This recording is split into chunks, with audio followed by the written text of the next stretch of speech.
To quote Simon and Garfunkel, Dog Nation turns its lonely eyes to you. The week after what was a disappointing loss to the Georgia Bulldogs for the Georgia Bulldogs on Saturday to South Carolina, the world is dying for some good news in recruiting to sort of get the train back on the tracks again, and your duty over the course of the next 60 minutes is to be able to provide that. Hello, everybody. I'm Brandon Adams. This is Dog Nation's recruiting insider Jeff Sintel, and this is Before the Hedges presented by Kroger. We'll explain more about our little friends here a little bit later on in the program. But, Jeff, can you be equal to that task today? Can you give people something to feel good about, something to be excited about, reasons to say the sun will shine again? 5-star targets will be in Athens this weekend on an official visit. That's a good start. There are positions of need. One of those is a commitment at receiver. The next Rodrigo Blankenship or the new Zirkle, the new Jay-Z, will be in Athens this weekend. Got an interesting back-to-back unofficial visitor, from the 2022 class that wanted to come back to Georgia again this weekend after he saw what happened last weekend. Well, that's good. And he's a top 100 recruit as well. But I think everybody wants to know about 5 stars and whether if anybody was in there in that stadium and it caused them to feel any sort of type of way about Georgia. I think that's what we kick off our show with today. Why don't we start with that? Because you had a chance to catch up with 5-star offensive lineman Broderick Jones, an interesting figure because, A, he's a very good player, B, we don't hear a ton from him. I would sort of put him in kind of the mercurial camp of sometimes sort of hard to know what he's kind of thinking about one way or another. You had a chance to talk to Jones. We'll hear his thoughts on the loss against South Carolina. Maybe his assessment of that will make UGA fans feel a bit better. What do you want to tell us, though, before we hear from Jones as part of Before the Hedges presented by Kroger today? Couple things to look for in this video. One, he discusses whether he might potentially still be an early signing period guy, remaining official visits, but one thing that's not in the video, guys, is Broderick actually really wanted to come back for the Kentucky game this weekend as well for a back-to-back. Here's the thing. He's got homecoming this weekend, Brandon, but listen to this organizational flow chart. The homecoming dance is on Friday night. Yep. The football homecoming game is on Saturday afternoon, evening. That's a little backwards right there. The homecoming dance prior to the homecoming game. Yeah, it's a little bit unusual, but no doubt Broderick Jones will be equal to the task when it comes to all those things. But his feelings on the loss of the Gamecocks, what were his thoughts? He'll share that and a whole lot more, including maybe a little bit of a surprise. At least it was for me. You can decide for yourself. For you, it's Broderick Jones here, the 5-star offensive lineman, the UGA commit as part of Before the Hedges presented by Kroger. And, of course, it's great to have all of you with us as well. Thoughts on Saturday? I mean, some people wonder if a commit, especially the biggest commits, the most important commits, see Georgia stumble a little bit and it affects them some type of way. What's your response to that? My response is that, every game's not going to go in your favor. It's always some hiccups. You're gonna run into some brick walls. The game's not going to be going your way. Your quarterback might be messing up. Your line might be messing up. Everybody just got to be in sync, and I think that's something they can get done. One game does not affect their season, though. How would you describe the strength of your current commitment to Georgia? How do you feel about being a commitment to Georgia? My commitment is solid to Georgia. I feel pretty good about Georgia. Everything that I need is there. The coaching staff, the environment, the players. It's just another home. What is it? I'm still taking my official visits, but I'm pretty solid to Georgia. It's just everything I need is there with the coaching staff, to the environment, to the people I'm gonna be playing with. It's just all great. What's the biggest thing you like about Georgia? When you went on Saturday, what was reinforced about how you feel about the Bulldogs? I like the environment, just like how the stadium just be so packed. It's crazy. It's a crazy experience just to go to a game and see how packed the stadium is gonna be on game day. It's just a whole different type of feeling. So you're a snake owner. What's her name? How old is she? And how does that, some people play video games. Some people have dogs. I don't play video games. What, is that your hobby, being a snake owner? Or it's just I like to live life, man. You only got one life to live. I feel like you should just live it how you feel is right, man. I had got a pet snake. It's a girl. Her name is Piper. She's like 1.5 years. She's getting big too. Yes. How big will she be? Probably like 7 feet. She'll eventually be bigger than you then, right? Yeah. Now, I've already seen you let her wrap around your neck. Yeah. Is there a time where you're going to be like? Nah. She's a pretty chill snake. Like, she never tried to bite anybody or anything or nothing like that. Have you ever seen Sunshine at Georgia? Coach Gant's snake? No. I didn't see it, but I heard about it.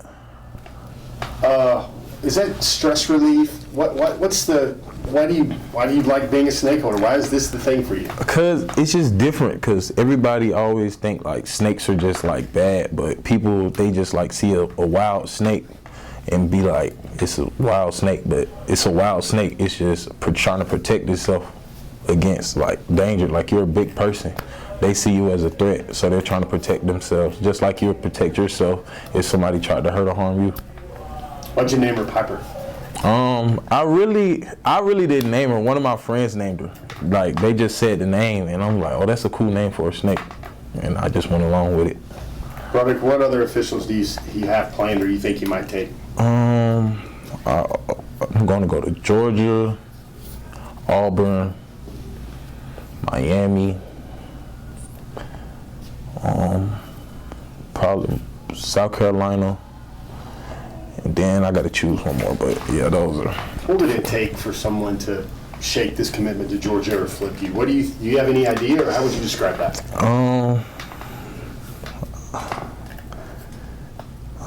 It's just a ball game at this point. We're in the ball game now. The recruiting process is getting serious. It's coming down to the wire. I'm getting closer to my graduation date. Football season's about to end soon. Got to go out with a bang. Are you going to sign during the early period, or are you going to wait till February? I might wait until February, more than likely.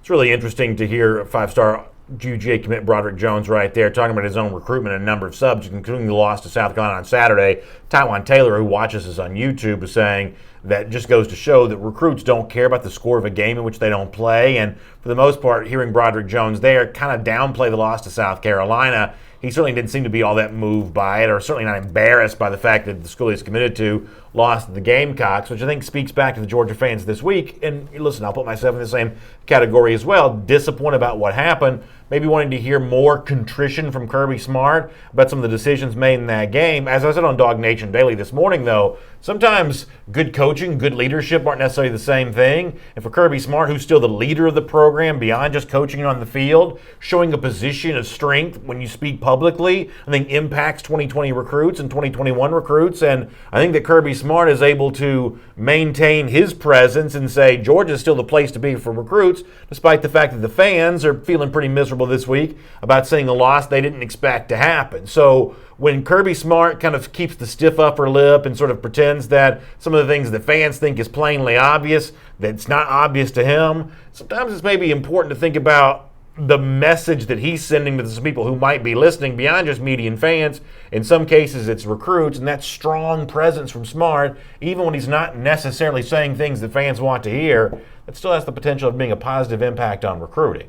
Yeah, I think, Brennan, one thing probably we need to delve into that's not part of the narrative in the aftermath of the South Carolina loss is, I think you kind of got right near the pin on that one right there, Brendan. What I mean by that is, a lot of recruits, when they look at a game, they go, that's not me out there. Mm-hmm. And it'll be different when I get out there. Yeah.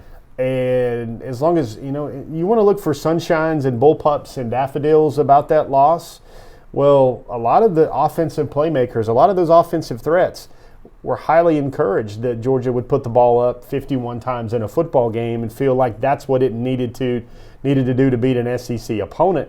But by and large, and we've got an opus, I guess, coming sometime on dognation.com of what of all the kind of primary recruits, the commitments, some of the key targets, how they kind of felt about that loss. And most people just chalk it up to football math, man. Brandon, 4 turnovers in a game will usually get you beat, especially when the other opponent doesn't commit any. We're going to get top targets here in a minute. Also, Jeremy Lloyd bringing up a few others as well. The Jamil Burroughs commitment to Alabama. We're going to touch on that before we're done on today's program there as well. Let me address Jones, though, one more time on the subject of his own recruitment. And we've talked about Broderick a decent amount. You've had a chance to catch up with him a couple of times, including this week for the video that you just saw. When it comes to his own recruitment, I guess I've never quite really known for sure how to feel about that. You've told us that you feel like Jones is rock solid to Georgia and he's just not going to participate in the recruiting games quite as much. For me, that's been fine. That's been plenty. I haven't really needed to hear anything else. And yet, if I didn't know that in the past, this interview is another example of when you ask him about his commitment status, he feels, I think I'm using the phrase correctly, he feels you can tell us more about what he said, but I mean, pretty committed to Georgia, I think was the phrase that he was using. I may be paraphrasing a little bit, but it was something along those lines. And, kind of vague about if he's going to be taking visits other places. Obviously, I've been led to believe by your reporting that Jones is rock solid to Georgia. I don't know that I necessarily would have gotten that sense if I had only seen this video right here. So fill us in terms of someone who's known him a little bit longer. Yeah, so I guess the context here are the extrapolations that I will share. Number one, he says solid a lot about Georgia. He said solid at least a couple of times in that interview on camera. But to be fair, he said pretty solid. Yeah, but CSI Brandon is going to look through that pretty. No, I'm not the only one that brought that up. We had commenters mention the same thing. Okay, so here's the things that I guess would reinforce that statement a little bit, because I'll agree with the masses that seems a little wobbly, or not as wobbly as Georgia fans would like to feel this week when they're biting their nails about 17 other things regarding the program. He said he wanted to come back again this weekend, if not for the homecoming game schedule. He also, when he was discussing his official visits, he said he wants to take all of his officials. But he mentioned Auburn, he mentioned South Carolina, he mentioned Miami, he said Georgia. He couldn't really get to a fifth team. And Brandon, those schools have kind of stayed stagnant for him as the ones that he will give official visits to, even going back to when I spoke to him in July and August, and even when we spoke in late June. It's kind of remained the same. It seems like he's not doing a whole lot of maintenance on his recruitment or shifting it into overdrive a little bit. Doesn't even know if he can get to his fifth official visit. The one thing I would kind of maybe batten the hatches down a little bit is just to say that I think all those other schools are definitely chasing, and it's going to take a lot for them to give him pause about Georgia. Jeremy Hunsley, watching us on Facebook, was asking me what I'd do in terms of a recruiting situation if I had to put Piper, which is Broderick Jones' snake. I'm not really sure what kind of snake that is, but Broderick Jones' snake around my neck. I've told y'all before, going back to Keely Ringo back in the spring or whenever, I'm not messing with any kind of snakes. I'm not doing that. And Broderick Jones, the fact that he's as cool with it as he is, more power to you, son. I am not touching one of those snakes. Hold on a second. Now let's have fun with this. Brian Brzee. I don't want to hear any of them. Gervon Dexter. Listen, I don't want to hear any of them. Julian Fleming. I don't want to hear any of them. Julian Fleming, maybe. But some of these others, no, I'm not touching that. Look at that thing. That's scary looking. I think we'll eventually get to 7 feet long. That will be bigger than Broderick Jones. And get this fun. This is just fun stuff you pick up with reporting. They eat rats. And it takes Piper about... Well, Broderick Jones should know the snake would eat him if it could. I mean, listen, I know we all love the idea of pets and everything else. That snake is plotting a way to get big enough, starve himself long enough, and he's trying to eat Broderick Jones. I mean, I hate that, but it's true. He feeds her. He's only supposed to feed her once a month. I know. But he feeds her like every 2 or 3 weeks, and they get a rat. Now, Broderick doesn't get down with rats, so he lets somebody else in his family feed the rat. His grandfather actually has a 20-foot snake as well in the family, so this is a reptile-friendly environment he's grown up in. What do you have to keep a 20-foot snake in, a 3-car garage? But I'm loving the way this Hedges, it was becoming mutual of Omaha right here with Brandon Adams. Look at its eyes. Tell me that thing doesn't look like it came from outer space. But so they drop the rat into his contraption, into the cage, and the snake devours it in about 15 seconds. It takes him about a month, three weeks to digest the snake before it's hungry again. And it's really interesting. Sometimes Brandon Broderick will find the snake just like behind the TV or, wrapped up in cords around the back of the HDMI panel or whatever, Piper likes to explore. No, that scares me to death. Now, Steve Highland brings up a good point. It's 7 feet long. If you better believe that thing can eat some gators, which is exactly what you need Broderick Jones doing here in a couple of in a couple of days. By the way, all these people know so much about snakes. Lee Kennedy says those cloudy eyes means it's getting a lot close to shedding its skin. Let me tell you, when Jeff has cloudy eyes, that means something way different. That mean the recruit's about to happen? About a commitment watch? Yeah, something like that. Pretty interesting stuff, though, to see. David Jackson on YouTube says he does not trust snakes. No, I don't either. So let me give you this, Brandon. This is going to happen in a future sit-down interview with Broderick Jones. Okay. I'm going to interview Broderick with the snake around his neck.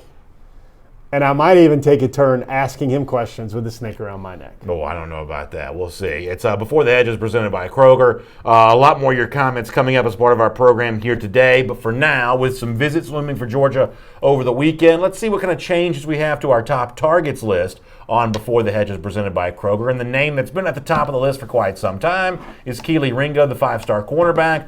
In Oregon this past weekend, seen some social media activity from him wearing those fancy uniforms. Of course, his mom a part of this there as well. Anything to be said or taken from the fact that Ringo takes some family with him on the way to Eugene there? What'd you make of that? It's an official visit, Brandon. They're going to take a bunch of official visits. I think another snake, by the way. Another one that will get Dog Nation nervous is the Texas official visit coming up later on. He's still got his Georgia official visit parked as well, and I think we might get to this later on in some of our online chatter. But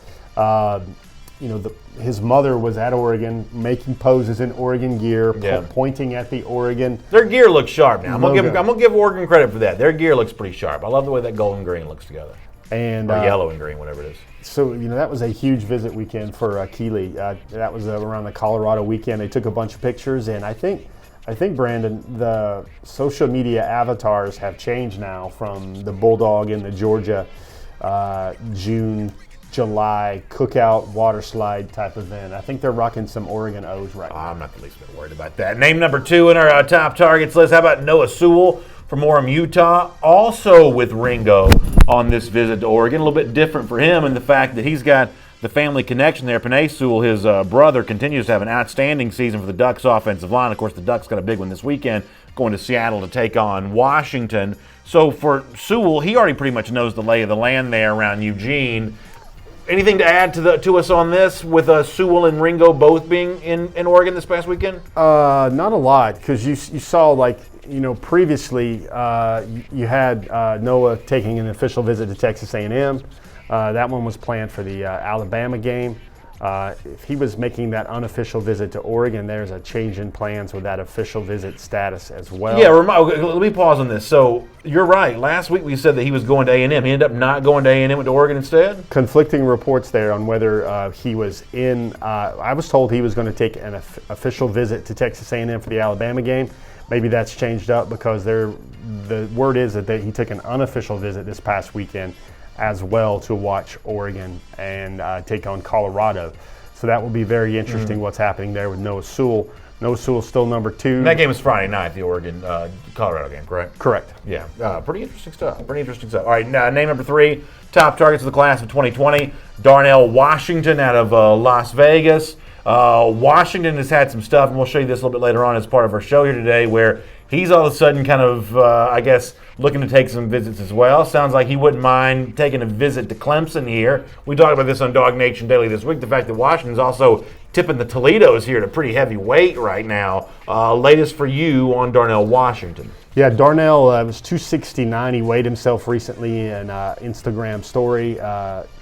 He's kind of, one of the things we'll get to in online chatter is he's like making affectionate tweets or basically asking fellow recruits in the 2020 class to hook him up with some Clemson coaches. We'll get to that down the road. But Darnell Washington, nation's number 1 athlete. I think most Georgia fans got a little queasy in their stomachs when they saw him making those overtures to the Clemson Tigers program after the performance against South Carolina. Yeah, pretty interesting. Next name, top targets for the class of 2020, Jordan Burge. You were able to report in the forum at forum.dognation.com over the weekend that Burge was a little bit of a surprise visitor. I'll call it a surprise because I didn't expect to see him for the game against South Carolina. Of course, Birch is well known, hails from Columbia, South Carolina. There you go, see a little bit of a look at him with the Georgia gear on right there. What's up with this? So here's what I'll tell folks out there about Birch. Number one, he was pulled out to a boardwalk type space, some really pricey A1A real estate for Georgia prior to the game. That was the end zone, apart from other commitments and targets. And Kirby Smart came by, dapped him up a little bit before they went into the end zone, before the recruits went into the recruit bleachers. Most will wonder, Jordan Birch had to see that. How does it affect him some type of way with Georgia? I think the win here is he makes another visit to Georgia. He takes another visit to Georgia. He was there for the July cookout weekend when everybody went slip and slide, and then he comes back to Georgia right after Kirby Smart had taken a visit to his high school recently as well during Georgia's off week. The fact that he keeps coming back to Georgia without those counter-serve trips to Clemson in between is something I think Dog Nation can at least germinate some good feelings about. Yeah, I certainly, it kind of gets lost because Georgia lost the game, but as someone who'd like to see Birch as part of this 2020 class, his presence in Athens on Saturday was certainly good news for me. Next name, top targets for the class of 2020. How about Zykevious Walker climbing up the list here, now into our top 5, the big-time defensive line prospect from Sly County, Georgia. Jeff, what's up with Walker climbing the list as high as he is? Yeah, it's just a matter of, I'll be honest with you, some true clarity on this list. I came very, very close this week to cutting it down to 8 names. Wow. Cutting it down to 8 names. Controversial. Because I kind of just feel that, I sit there and order these names and line them up, and I know I try to be real with folks, but I know people like to see dancing bears and moving up and down the countdown based on the wins of visits, games, recruiting chats, whatsoever. At this point, I've got to go mutual affection, need, priority to the class, and chances of Georgia winding up with a player like that. That's why I think Zykevious Walker just inches up a little bit, because I think, quite frankly, Georgia's competition for a name like Zykevious Walker isn't as stout or won't be as contested as some other names that are going to flow on this list. Next name, top targets, class of 2020 here on Before the Hedges, presented by Kroger, going down just a little bit. Interesting for Theo Johnson, and it goes down the same weekend that he comes back from having been in Iowa City for that game this past weekend. Is that connected to the Iowa visit, Jeff? He's visited a lot. He's visited Michigan recently. He's visited Penn State recently. All programs very well known for using tight ends, by the way. Yeah, Iowa was where he visited this past weekend.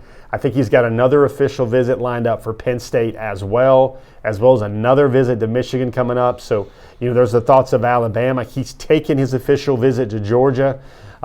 He won't take another visit to Georgia, he tells me, before he makes up his final decision. Okay. So whatever Georgia banked, whatever Georgia gave him in terms of the good mojo, the good vibes, those feels inside Sanford Stadium for Notre Dame with a light show and beating Notre Dame and everything that has something to do with that, that's got to stand on top of maybe Georgia going out to see him during an off week or, coaches calling him during the week. I will say that I feel the biggest contender for Georgia in terms of Theo Johnson, I think that's the Iowa Hawkeyes. What does your gut tell you that Georgia won't get a chance to host him back on campus again, given how still several months away from all this being done? What does your gut tell you about that? Does it put Georgia in a tough spot or not so much? I think Georgia just needs to weather the storm between all these back-to-back visits. Got to remember, Iowa lost last week as well to Penn State. Theo thinks that the environment at Georgia blew him away. It was even right up there with whatever he was thinking about grandeur with whiteouts at Penn State and Happy Valley.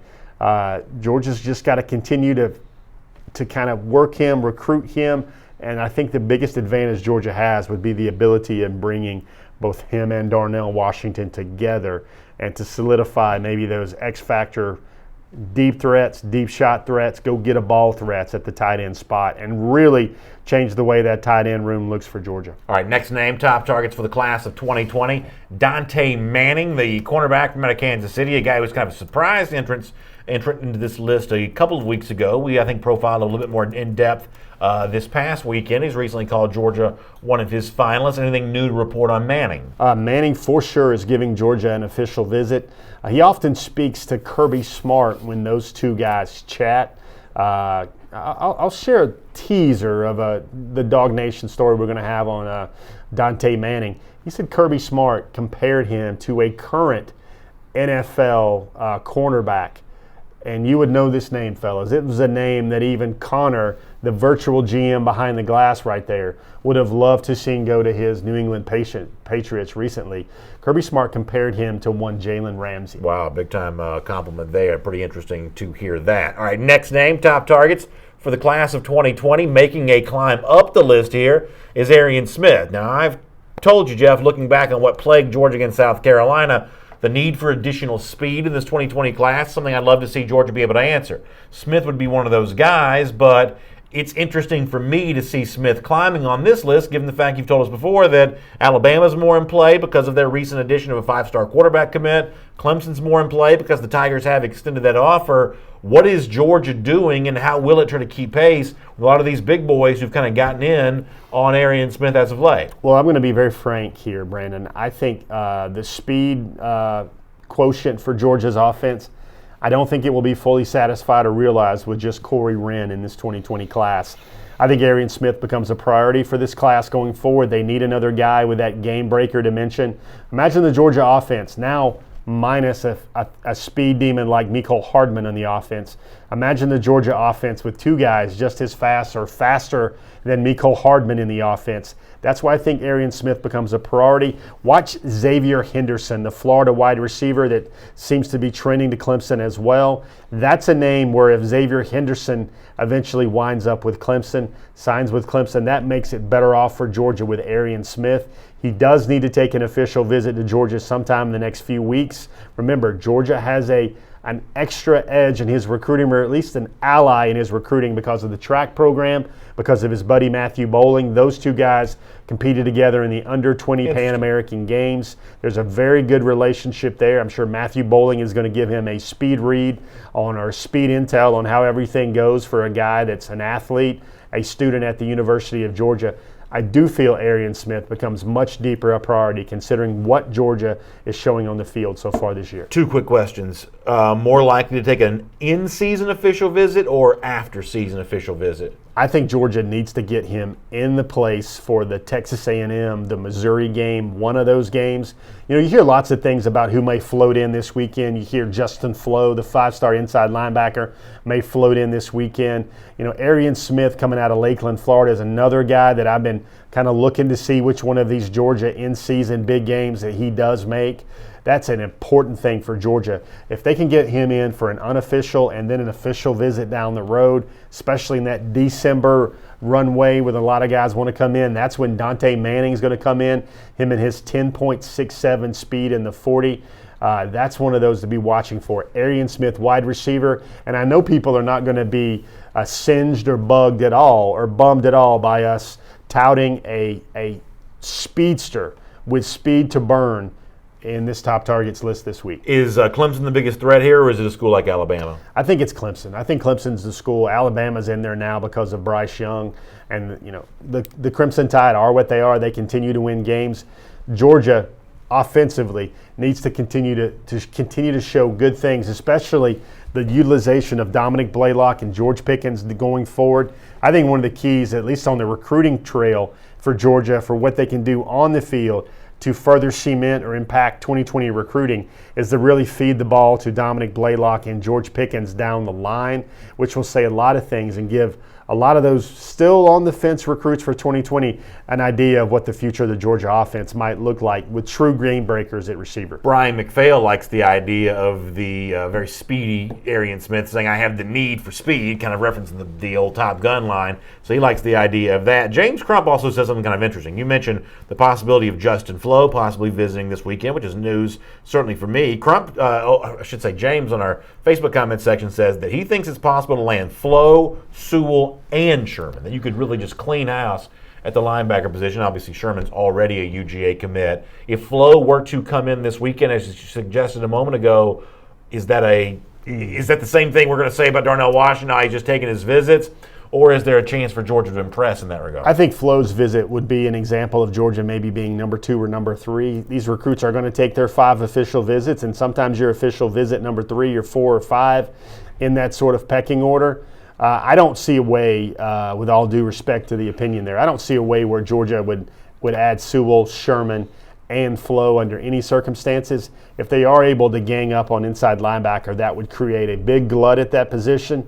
And for Georgia to take an additional inside linebacker for best player available, to me, that would mean that Georgia doesn't take a second running back, doesn't get a second quarterback, and doesn't take a second tight end. That's where Georgia would have to reach for another linebacker in this class, in my mind's eye. On Facebook, Chris Branham essentially agrees, says basically the same thing. Next name, top target for the class of 2020. Ooh, back on the list. How about this? You're talking about an exciting twist and turn here. Not sure what it means, but after not making our top 10 a week ago, Rick Gilbert back in at number 9 ahead of what is an official visit that Jeff has been able to confirm for this upcoming weekend. So arrow up on Gilbert. What's that about? Okay, this wasn't a Lazarus-type resurrection from the toe tag, as Brandon Adams likes to call it. The family is interested in the visit this week. They're excited about the visit this week. I need the gif of Undertaker in the Buried Alive match, sticking his hand up through the dirt. He's alive. He's taking an official visit to Georgia. This will be a chance for Georgia to impress Eric Gilbert. There's Theo, there's Darnell Washington as well. I do feel Alabama looms very large in his recruitment there, but Georgia, this is a spot where they're going to shoot their shot and have a chance. They're going to have a chance to make inroads and to get that stock up and to raise the possibilities for Eric Gilbert. When there was a time, man, when everybody kind of thought it was a given that he was going to end up in Athens, the one thing I will continue to repeat is, folks, if he doesn't go to Georgia, if he ends up at Clemson, if he ends up at Alabama, this is a special talent at this position, whether he's a receiver, whether he's a tight end. He's good enough, in my opinion. If he was at Georgia right now, he would be a starter for the Bulldogs in some type of way. So Chris Branham says that Connor and Michael need to fire up the me going, the surprise noise I made about one of our recruiting topics not too long ago. I'm going to tell you right now, you don't get that just because Rick Gilbert's taking a visit. Now, being back in the top 10, I don't mind hearing that. That's certainly, I take that to be pretty good news, but you're not going to get a out of me or whatever that noise I made that time is. It's got to be a little bit more substantial than just taking a visit and showing up back at the bottom part of the top 10 targets list. Let's give full clarity, full transparency here. What did I say earlier in our first half of our top targets? Is I felt like it was almost, I came this close. Oh yeah. So what Jeff's telling you is he well, let me translate Jeff here. He's saying that Gilbert's on the list at 9 because you had to put somebody there. There you go. Some guys got to go up, some guys got to go down, and let's look at the rest of this list and let's watch whose stock has trickled down a little bit. All right. So let me ask you a serious question. Like, what is Alabama's pitch to Eric Gilbert here? Obviously, on the one hand, they can say we've been throwing the ball all over the yard, but the guy that's been doing that, Tua Tagovailoa, is going to be running for his life as the Dolphins quarterback by the time that Eric Gilbert gets in the NFL. Who does Gilbert think that's going to be distributing the football the way that Tua Tagovailoa has by the time he's in Tuscaloosa? And this is not, I'm not hating. I'm just facting. Let me fact right back at you. Bryce Young will be there. 5-star quarterback, higher rated than number one pro style dual threat type quarterback. He's actually still considered a dual threat, I believe. He's going to be there slinging balls around. I think Alabama has 3 first-round draft picks at receiver on their roster right now as it is composed. Those guys will be moving on shortly. Here's the thing, Brandon, and you don't kick one of these pumpkin pals to Dunwoody or to Sandy Springs as I say this. Irv Smith, O.J. Howard, they've gotten their tight ends. They didn't use those guys. They used O.J. Howard spent his entire career at Alabama, didn't get used to the national championship game. He got used in the national championship game. Well, be that as it and may. He made plays for Alabama. He was a first rounder. The second thing is Alabama does not have those ups and downs with losing games that they should not lose. Put the camera on Jeff for a second. I'm going to show you how the whole Rick Gilbert recruitment's made me feel. Throw the camera on Jeff. This is how the Rick Gilbert recruitment's made me feel right here. Just like that. That's me reacting to the Rick Gilbert recruitment, the entire thing, the entire time. This was where Brandon thought the Eric Gilbert commitment was looking like, and the Eric Gilbert commitment was looking like about 6, 7, 8 months ago. Yeah, unfortunately so. Unfortunately so. By the way, next name top target, the class of 2020. Boy, you talk about blast from the past. This is quite a list down there at 9 and 10. Zachary Evans. I'm honestly even tired of talking about this. Although James Bryan did ask about the second running back. So with that in mind, what's the latest on Evans and kind of what's up? Zachary Evans, the nation's #1 running back. Nobody in the country knows where he's going to go. Even when all those little sources say, oh, he might show up at LSU or he might not show up at LSU, he doesn't show up at LSU for that game. He didn't go? Wow, how about that? So even the sources that think he may or may not have been there, I mean, Zachary Evans. So in that case, Zachary Evans has got something in common with the Florida defense. There's going to be because they didn't show up either. There's going to be a 30 for 30 about Zachary Evans' recruitment. Mark my words. There's going to be a 30 for 30 right now. I don't know if you heard me, but I said that Zachary Evans has something in common with the Florida defense because they didn't show up either. I heard you. Okay, just want to make sure you got that. Yeah, I got to stay in character, and I got to stay solid. Be the straight man on this show. That's fine. How about the guys that just missed out on the top target status? If you can't beat out Evans and Gilbert right now in terms of relationship with Georgia, I'm not sure what to tell you. A lot of commits here. Tank Bigsby, Don Chaney Jr., Jaquarius Conley, Jaden DeLaura, Elias Ricks. Boy, we are really reaching at this point. C.J. Stroud. Oh, that's a new name. Let's talk about him for a second. Yeah. What's up with that? I was wondering if you would catch that. That's a new name. Let's do this. You were going through your reads, and you're like, oh, I know, Got down to C.J. Stroud. C.J. Stroud is now the nation's #3 pro-style passer. He's out of California. Had a brilliant Elite 11 in opening finals in Texas. He was actually the Elite 11 MVP. Sounds like he might give Georgia one of those official visits late, which is really interesting. Well, that's nice. When someone is that highly rated, and his stock did soar over the summer, but when you're that highly rated and you're still uncommitted as a quarterback, you hear another school. Go ahead and get that ready right there, Brandon.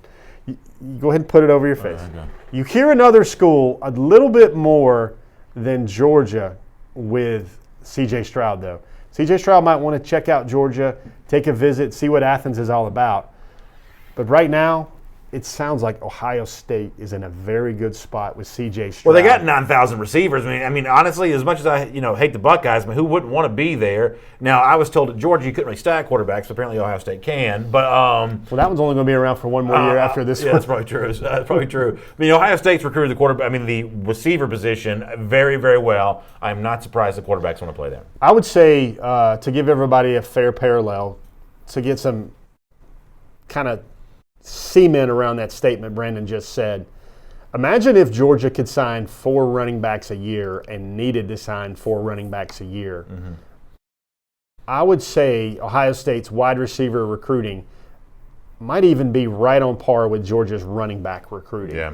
That's how well, folks, Ohio State mouthful. is recruiting the wide receiver spot. And they're going to have a boatload of receivers there for Justin Fields in his junior season.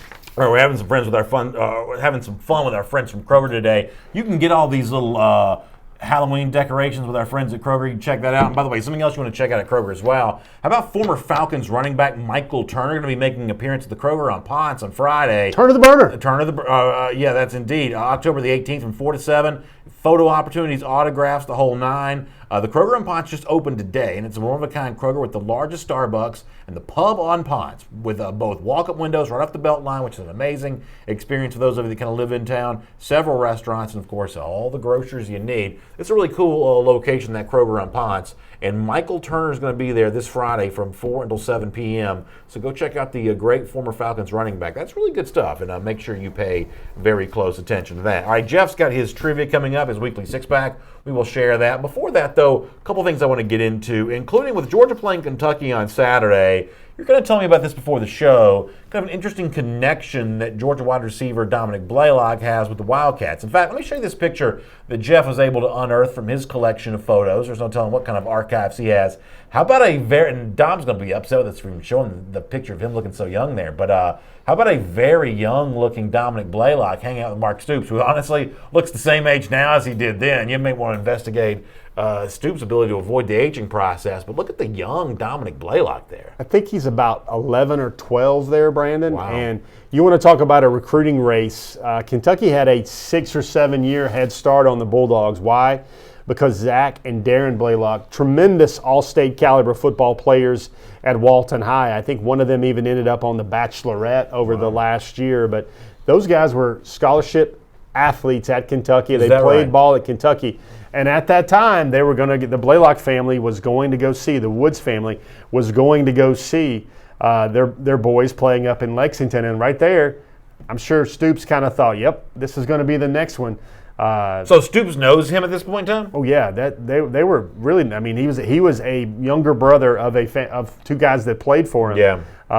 Kind of had their like Wildcat walk. Oh, so they weren't just athletes at Kentucky; they were football players. Football players at Kentucky.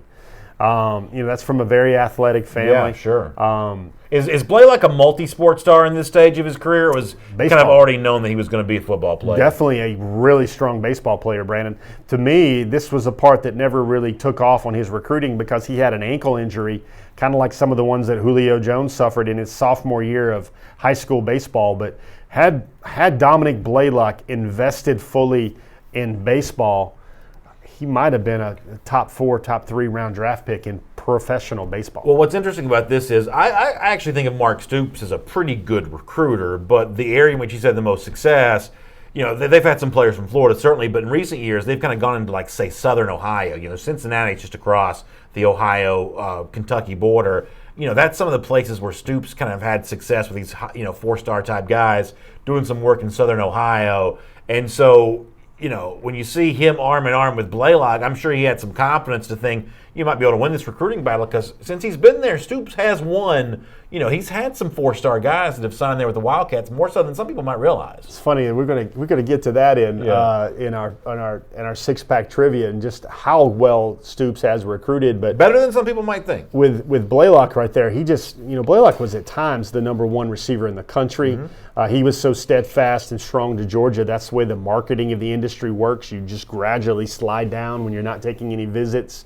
And when you're not 6'5" and 4'4" on the laser 40s or whatever, everybody remembers how well Blaylock has always been at every stage of his career. What he did at Walton against the biggest opponents when they were game planning for him. Kirby Smart this week said some very encouraging things for those that hold a high dose and high volume of Dominic Blaylock stock this week.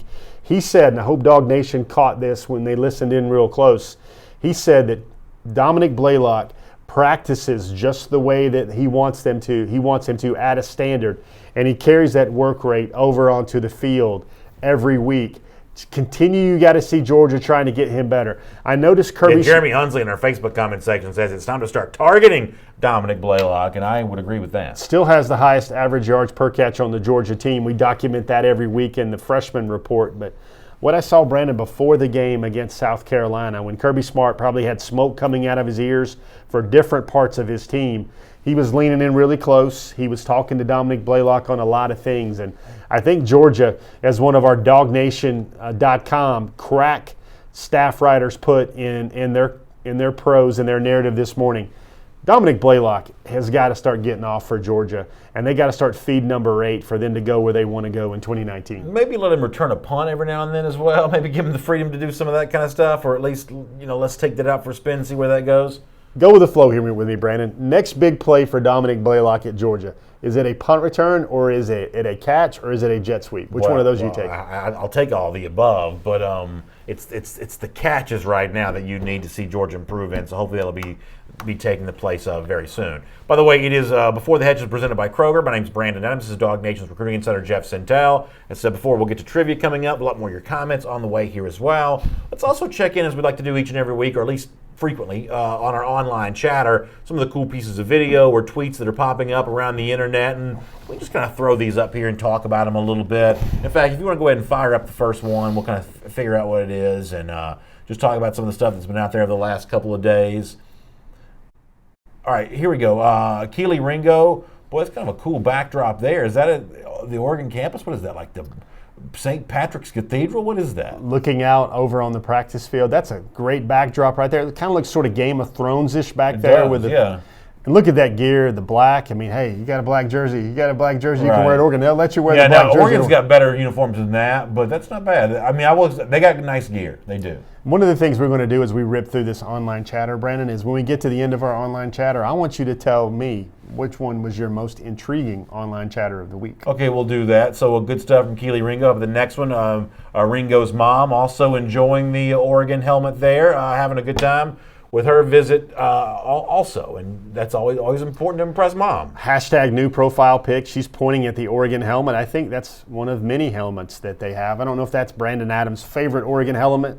My favorite Oregon helmet is the one that's got the chrome edition, I think. I like what they do with the chrome because I think Oregon is the only school in college football that does that well. But there you go. Oregon has had a successful official visit. Newsflash, Yeah. Everyone has a great official visit. Yeah, I'm not too worried about that as of yet. How about the next one here? Okay, so here's, speaking of Ringo on the field in action, this is from a couple weeks ago, but kind of getting involved in the offensive side of the ball.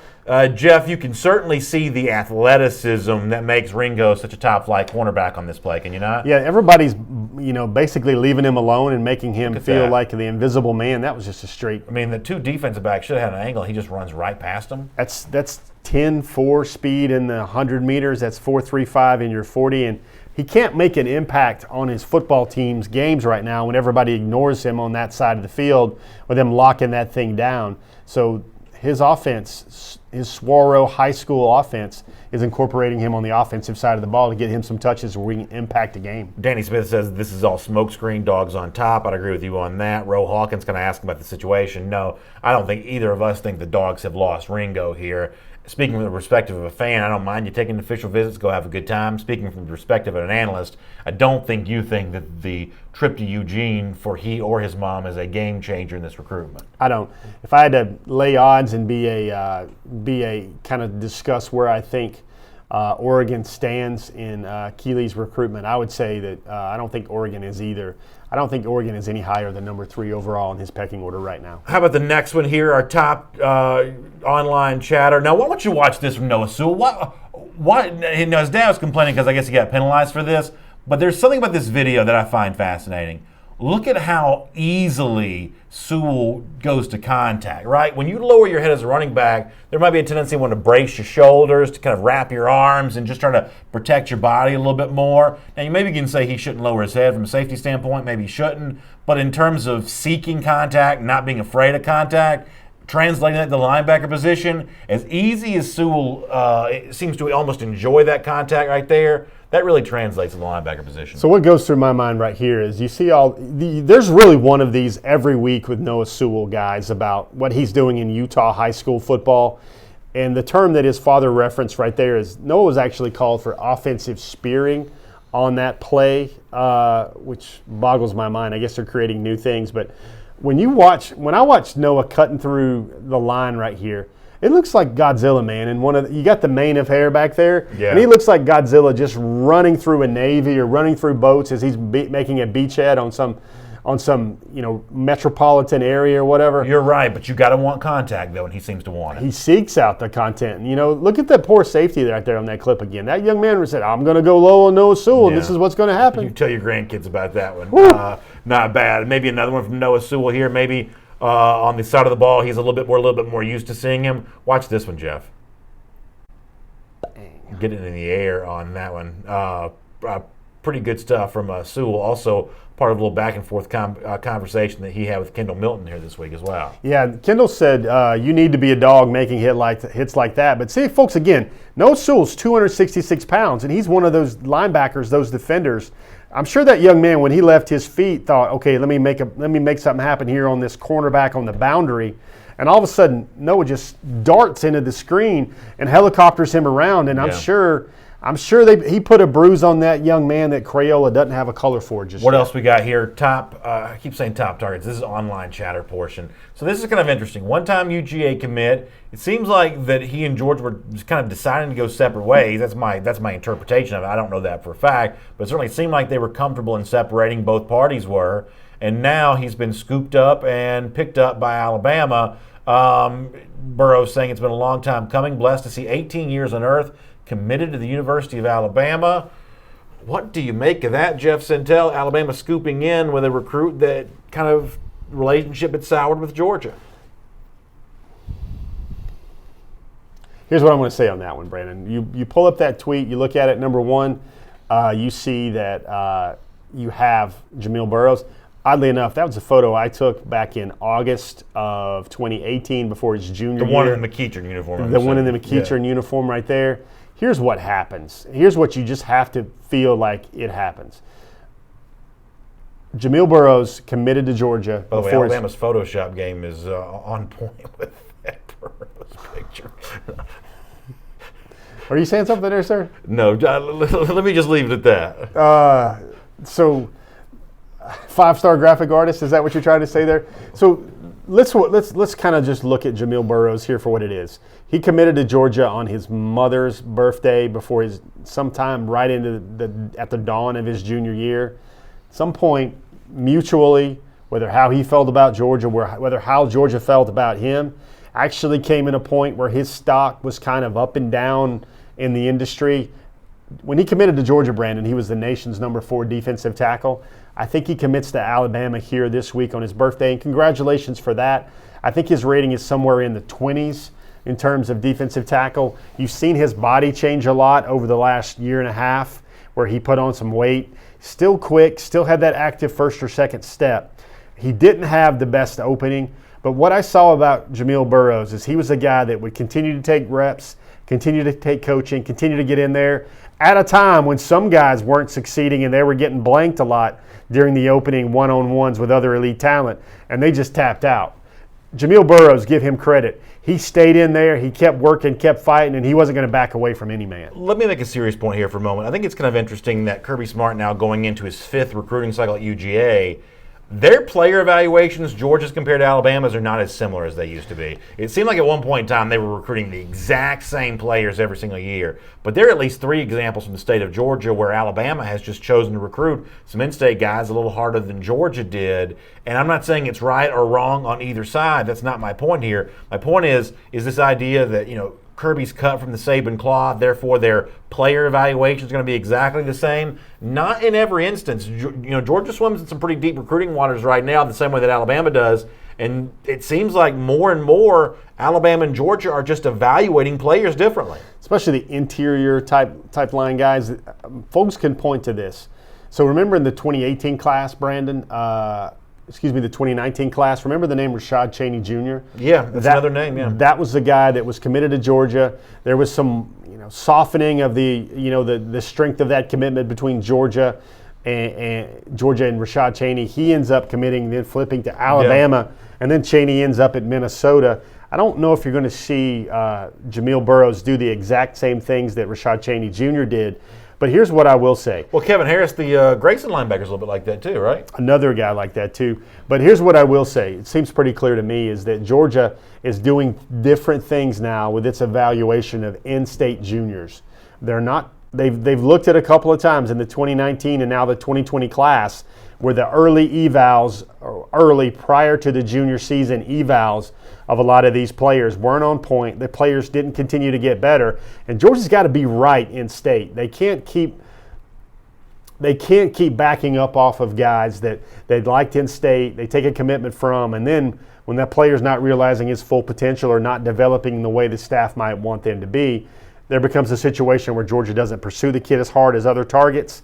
Georgia's got to get better at that, and I think they are getting better at that. Remember what Kirby Smart told everybody at SEC Media Days? He wants to see more of this senior year. I think there's a lot of examples now for a Georgia recruiting fan or a Georgia recruiting correspondent, analyst, or whatever. There's a lot of examples here that we look at now where Georgia has felt in a certain type of way about a lot of these recruits prior to their junior season, and then through their junior season and through their senior season, you sense and you see, and it just feels like Georgia lost some love for those guys they valued a year earlier. I think that's a really interesting point and something that you may want to look at from Georgia in some of these future recruiting cycles with its in-state recruiting. Do we have other online chat or anything left in the online chatter world? Okay, so we mentioned this earlier, Darnell Washington. You and I talked about this on Dog Nation Daily this week, shouting out DJ Uyunglele and Brian Brzee, 2 Clemson commits. Maybe fishing for a little bit of a Clemson visit here from Washington Of course, shortly after being at UGA recently and also seeing the Dogs lose on Saturday, that may raise an eyebrow when it comes to Darnell Washington with that. What do you make of Washington wanting to take a Clemson visit? Yeah, there was another tweet after that where he asked DJ Ungale for a number of a Clemson coach, or to tell a Clemson coach to text him or to reach out to him or whatever. Folks, this is one of the theatrics of recruiting. Clemson doesn't take commitments that they're just getting to know in October of a senior year. Clemson, I don't even think, needs a tight end like Darnell Washington. They're looking at Eric Gilbert because they have a long-standing relationship and they've been looking at him for a long time. This isn't the sense, no matter how talented Darnell Washington is, where he can just jump in and become a major Clemson target. Recruiting just doesn't work that way. One other point I want to add, kind of going back to our early eval type thing, Brandon, if you notice Georgia's 2021 recruiting class, they currently have just two commitments for that class. That's much lower than it has been in recent years, and only one of those is an in-state guy, and that is a safety, not a line, not an interior physical man-child type player. Really good point. Any other online chatter to get to? We're all done with that. All right, so fun stuff here as part of Before the Hedges presented by Kroger. And by the way, speaking of Kroger, let me remind you, as the cold weather kind of ushers in, it'll be kind of cold tonight, certainly in the Atlanta area where we live. It's also going to bring in cold and flu season as well. But the great news on that, not the flu season's great news, but the response to it from Kroger is great. They've got you covered for your flu vaccination. You can get your flu vaccination with no appointment needed, and in some cases for as little as a $0 copayment to kind of get all that taken care of. So for more information on this, check out the website Kroger.com/flu. That's Kroger.com/flu. Now, with all that said, Jeff, the floor is yours for the weekly six-pack where you try to stump us with some trivia questions. We're running a little late here, so we'll try to do this kind of fast, but good stuff as we get ready to roll into our weekly six-pack. As promised, which one of those online chatters made you feel this sort of way? Which one of those online chatters was the most? I like the one where Sewell's lowering his head. I like that physicality from the young man playing running back. There's also on his Twitter feed a bunch of other highlights of him playing running back. Pretty impressive. Boy, that's kind of size, that kind of speed. That's a tough high school running back, especially for what I'm assuming the level of play in Utah is. All right, guys, we like to have fun with everything. Brandon just acted like the head coach of this program, and he wanted the play to get in faster. He wanted us to go tempo with our six-pack segment, and let's do this the way everybody wants to see Jake Fromm and that Georgia offense operate in stretches against Kentucky. No, let's do it. Number one on the list, we got Georgia, Kentucky week. Obviously, we're going to kick off our six-packs with a Kentucky-type question. Our first question is about Bob Stoops.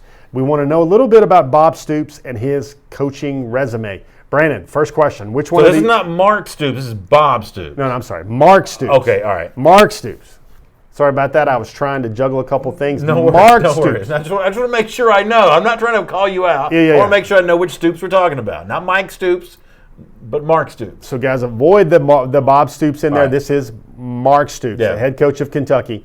Which one of these programs has Mark Stoops not coached for? A, Iowa, B, FSU, C, Miami, the U, D, Houston, or E, Oklahoma?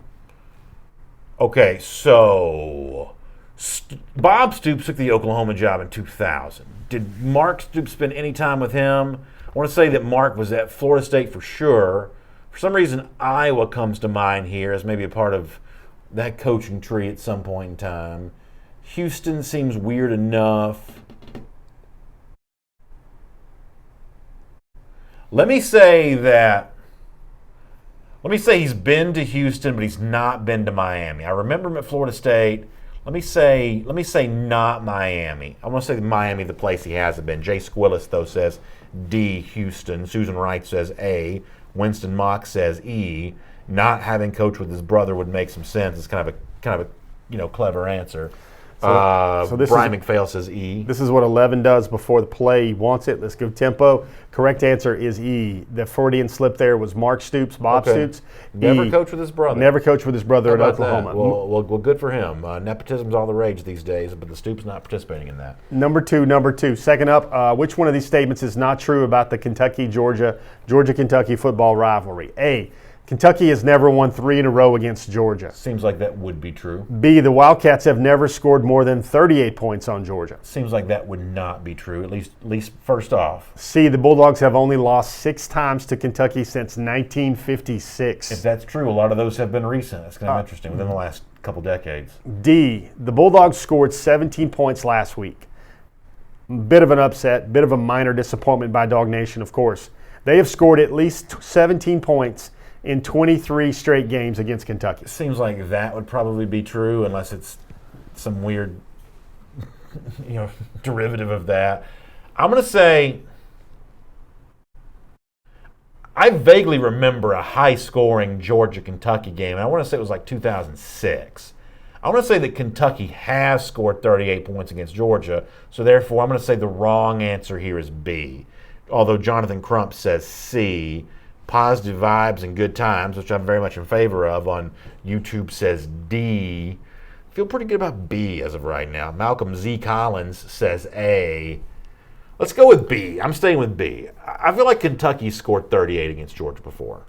I want to say 2006 high-scoring game. Am I wrong about that? Do y'all remember that game? All right, guys. Georgia lost, I think, up there. Let's go to the board. Let's get a quick Andre answer. Woodson, maybe? Our correct answer is C. The Bulldogs have only lost 6 times to Kentucky since '56. That's not true. That's why it's in red. Kentucky's actually beaten Georgia 8 times since 1956. And most of those have been, or a lot of those have been in the last couple decades. Georgia's currently won 9 in a row against Yeah, Kentucky. I don't know yeah. if people know that, but there's a couple of times. But guys, this is a situation where going back to 1956, Georgia is 48-8. One of the great wins for the pre. Just hold on a second. We're not being that big of a hurry. We want to hurry, but we He's don't got to want. talk, Connor. You got to remember this. We want to hurry, but we don't want them to think we're hurrying. One of the great wins of the the pre-Herschel era was what, the '78 win up there? 33-0. Well, what was the one where Rex Robinson kicked the field goal? And Dooley, Oh, yeah, one of the great wins. I thought you were talking about about a Kentucky, a great win for Kentucky. No. I think Kentucky was the co-champions of the SEC way back in '78. Yeah, the 33-0 Kentucky win, that was the day that Prince Charles was at Sanford Stadium. Am I mixing those days up? Connor's giving me delay a game. Now I'm going too slow. All right, next question. Next question. But I think I'm right about that. Some of our that's before I was born, but I believe I'm right about Question 3. Which of these? Brandon's. that. That would have been a good trivia question, actually. Brandon is actually 0 for 2, by the way, for all you guys keeping Yeah, not score. off to a great start. Which one of these statements is true about Kentucky football recruiting? A. Kentucky has signed 2 5-star football players in its history. Think of at least one. B. 4-star offensive guard commitment Justin Rogers stands to be the 3rd highest ranked recruit that UK has ever signed. Sounds like it could be true. C. Lynn Bowden was one of the nation's top 5 prospects and athlete in 2017. Mid-season All-American by the AP, by the way. D. Bowden is also one of the 10 highest rated players UK has ever signed. Okay. Or E. All the above are true. So, if memory serves, Tim Couch was a 5-star quarterback, so therefore you only need one more. Tim Couch actually came prior to the years of the star system. Okay. He would be a 5-star, but he was before 2000. So does that mean they've had 5 stars then if you don't get to count Couch? I don't know the answer to that. The Justin Rogers thing, that seems like it could be true. The Bowden thing, or Bowden, however you pronounce it, that seems like it could be true. Let me just go all of the above. YouTube says must be E. We got hurry-ups. Brian McPhail is 2 for 2. He's swinging like the Washington Nationals are these days. Clay Dykes, just a dagger to my heart. I've gotten so many trivia questions wrong that he said that before the Hedges is turning into Go With The Flow. That's our picks show. Where, last week I went 1-8 on my picks. However, Clay, 6-3 this past week. Watch out. BA getting hot at the right time. Turning the corner. Getting hot at the right time. Trivia remains to be seen. This is BA. Thank you, Clay, for just absolutely just sticking it to me. At the zenith of his six-pack powers. Give him that, ring that bell for him right there. LL Cool J time. All that's happened. Wow. All those are correct. All right, good job.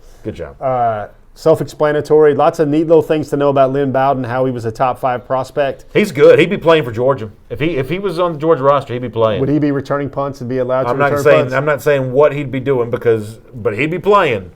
You better believe it. He'd help at receiver, don't you think? He'd be playing. Moving on, next one. I think we're on number 4. Brandon is now 1-2. Come on. What is the blue chip ratio? We see those every week, Brandon. Yeah. What is the blue chip ratio 4- and 5-star recruits of signees since 2016 look like with South Carolina? Currently, I want to hear Brandon give some props to the world on this. These are exactly in the chronological order he would expect. Very nice. This is very, very satisfying, very feng shui to see them all in the right order. It's not 39. It's also probably not 8. it's probably 14 or 20. A lot of 4-star offensive linemen they've signed. Stoops doing well with those Ohio offensive linemen. 20 seems a little rich. Let's go 76-14. Going with the flow, folks. Brandon comes back. By the way, I get this question right every single week. He does break it down a little bit. He goes through his little system of calculations. Yeah. He goes, okay, option A, the tight end, he's not open because he doesn't have any speed to get away. Yeah, right.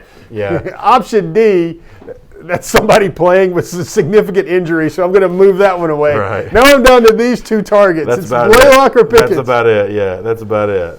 Next question. Brandon currently 2 for 2, feeling really good about himself right there. Come on now. How many times has Kentucky finished with a top 3 recruiting class this decade? Top 30. Top 30. It wasn't top 20 last week with South Carolina. This is top 30, my man.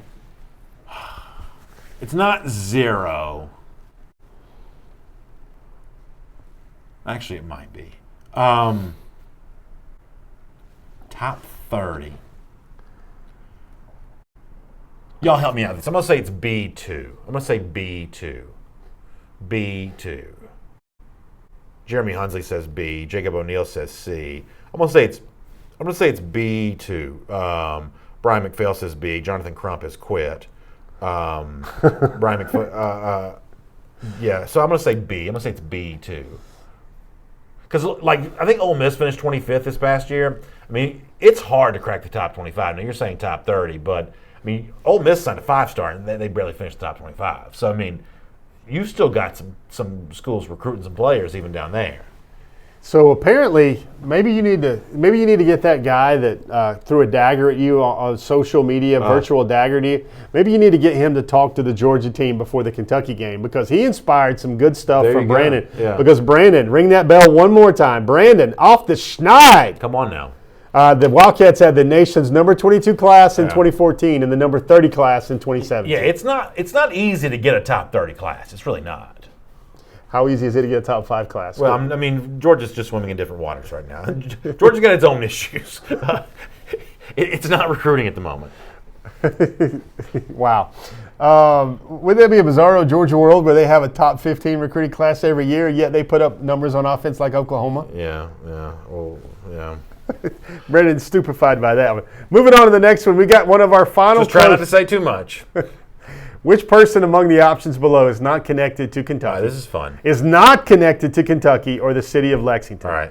We're starting off with some wrestling vibes right here, Brandon. Miss Elizabeth. Miss Elizabeth, Macho Man Randy Savage. Rest in peace to her, of course. Rest in peace, of course. The Fabulous Moolah. Brandon, tell the world out there what Fabulous Moolah is all about. She was like the first great lady wrestler, female wrestler, whatever you call them. She was the first great one, kind of before my time, but she was still wrestling some, even when I was a child coming of age in the 1980s. C. Pat Riley, general manager, NBA point guard, great player for the Lakers, great executive, great coach. Was he or was he not from Lexington, Kentucky? He went to Kentucky. Commonwealth. Pat Riley went to Kentucky. D. George Clooney. What about him? Is he connected to that big blue sea whatsoever? He almost ran for Senate was asked to run for Senate in the state of Kentucky not too long ago. So Clooney's going to belong on this list.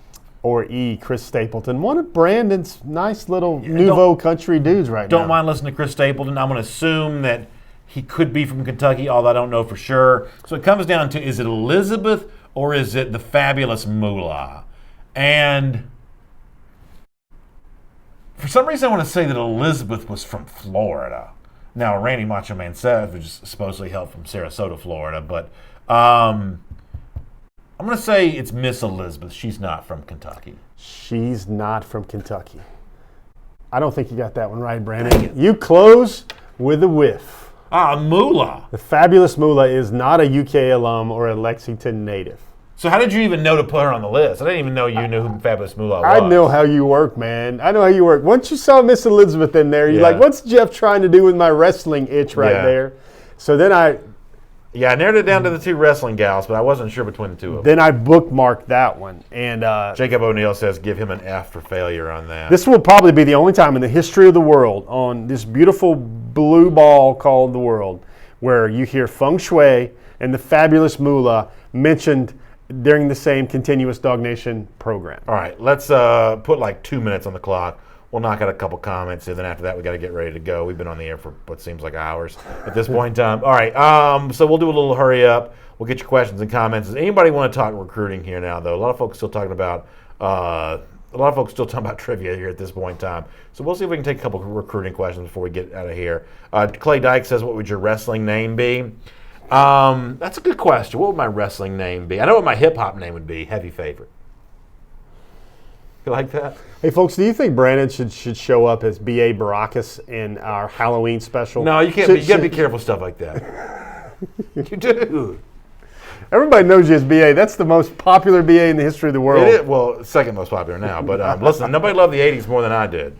Nobody loved the 80s more than I did. It's almost like Brandon, we have to knock him out to get him to fly as well, I would imagine. No, maybe so, something along those lines.